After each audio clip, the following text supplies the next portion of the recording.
Alright everyone, sorry for the little bit of delay. Sometimes the page doesn't refresh and let me know that it's streaming. So I got an art tip for you. I had a question come across the mailbox the other day, actually last week. A fellow fan streamer was asking about how do you make glows in Photoshop? How do you make things glow? And I'm going to give you some tips, but I'm also going to give you a bit of advice about glows and what that actually means. So let's just cut over to the desktop. Let's go this way. All right, let's go to the desktop. So here I got a nice Batman, right? This is my Batman piece set up at night. You can already see some rim lighting going on here, some nice glows and shit.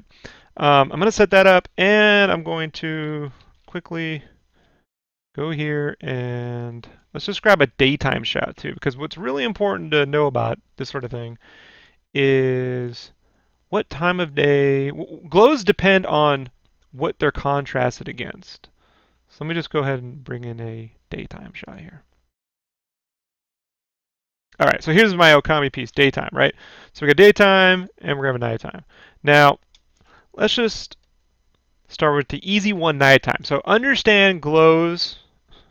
I'm going to fill this all with black and set it to saturation. So we see this whole piece. And I need to move the mode to RGB. Don't flatten. So you know, when I paint. I work in Photoshop. I work in RGB, but okay, Control Y or Command Y, preview in CMYK. You can do lots of niftier tricks in Photoshop if you work in RGB, but I need to also be able to see what I'm going to be able to print, which is I preview in my CMYK settings. I have a video in my art tips where you can check that out. It's called CMYK settings. Get the exact same ones I set up. So here we can see this is glowing, right? Because this looks glowy because next to it is a darker color. Glows work like this. You can only make something look glowy if it's next to something that's darker. Kind of makes sense, right?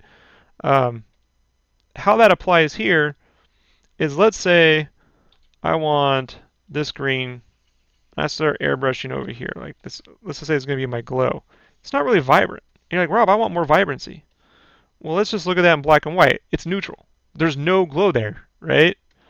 Even though I painted the color, its value is about 50% gray. So let's just pick this color, go to our color picker, and in the spectrum, right, we're going to shift this up a notch, right, up to here. I also made a video on how this works. Let's move this up this way a little bit. Come up here. And then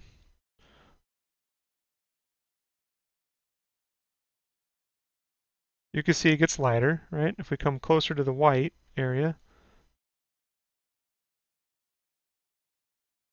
we can see its value is much brighter. And oh, look, now it looks like it's glowing. So you want to think about, before you start setting up crazy color dodge layers, which I'm going to show you how to do, or overlay layers, or screen layers, or even just regular painting, you got to remember that things can only glow if the thing next to it is contrasting. One of the mistakes I made early on was I used to glow the fucking shit out of everything. Until I realized that if I made things much darker, I can actually make something look more ambient because the thing next to it is darker. So that's what's happening here on the Batman. Now, let's say I wanted to add more moonlight here. One way I could do it is just create a new layer and paint right in. The problem with painting in 100% is it gets you a nice haze, but it doesn't really give you that poppy, saturated colors. One thing you can do is set it to screen. Screen will give you a core white. Screen mode will give you a core white layer, so you get that cool moon gradient, right? You can set it to overlay, which will saturate. Overlays saturate. It's usually best to work at like 75% opacity when you're saturating. So you can take that and, you know, saturate them in color. Which I don't know, I kind of like that. I might keep that. This is why I'll just George Lucas all my art. I'll just spend forever fixing shit, right? Another thing I like to do is if you fill a layer with black and set it to color dodge, That's where you can get those really kind of like uh, lightsaber glows.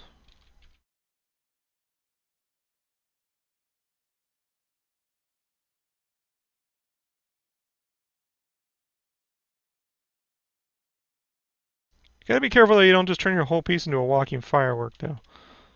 You know.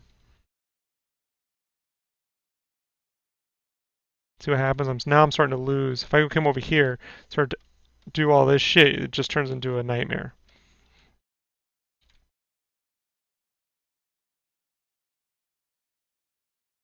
Another thing you can do is set the layer to hard light. Now hard light works better if you use more darker saturated colors, but see I can actually come in here and paint in those saturations that an overlay layer would give me, but it's like a cross between overlay and screen layer. And this is what I typically use. I use hard light, I use overlay, screen, or I fill it with black and set to color dodge, sometimes linear dodge.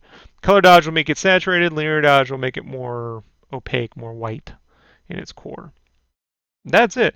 But I try to make sure all the lighting in the image is set up first before I do that. The reason being, if I go to a daytime image and I drag these exact same glows over, watch what happens. Oh my god, the freak is that? Well, first off, it's a CMYK image. Let me just move that. These are my print ready files, so turn that to RGB. And then we'll drag this stuff in. Okay, that's much better. That's why you work in RGB and preview and say, okay, but you can't see the glows, right? It's hard to see them.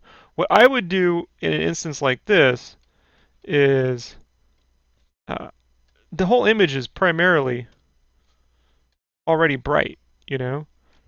So if we set it to saturate, you can see it's already primarily bright. The best thing you can sort of add, the only thing you can really add to something like this are atmospherics. So if I set this to screen, like I can kind of like add that little bloom lighting, you know, atmospherically, which would be based off the sun, kind of like radiating, you know. But you can't just keep like doing like, you know, this is just, it's gaudy, you know. You gotta be careful how much you could do, or how much you do. So sometimes you can set it to a hard light and then build, you know, some of those core colors on top. There you get that kind of like, you know, looks a little bit Tron-y, but you can get some more glows.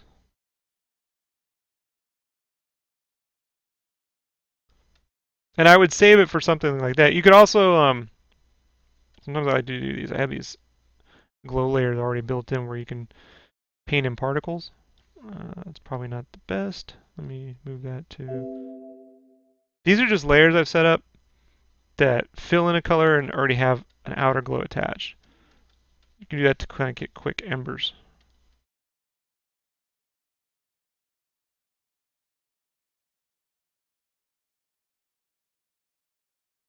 So again, when you're working with daytime shots, you're mostly looking at like a bloom lighting, an ambient atmospheric effect.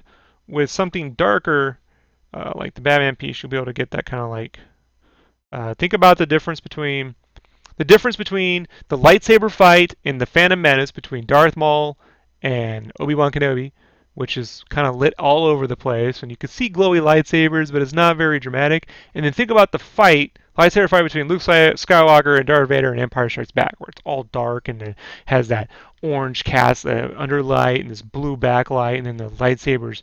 They're the same red and blue lightsabers. Now things change, but the value of the environment they're in provides for greater contrast. So those glows really pop. So think about that whenever you're setting that up before you just start glowing the shit out of everything. So there you go. There's a few things you can do. If you have any questions, please just leave them in the comments below or email me directly, rob@sketchcraft, that's sketch, C-R-A-F-T, like Minecraft, sketchcraft.com. Takes you right to the Facebook page. See me on Twitter and Instagram.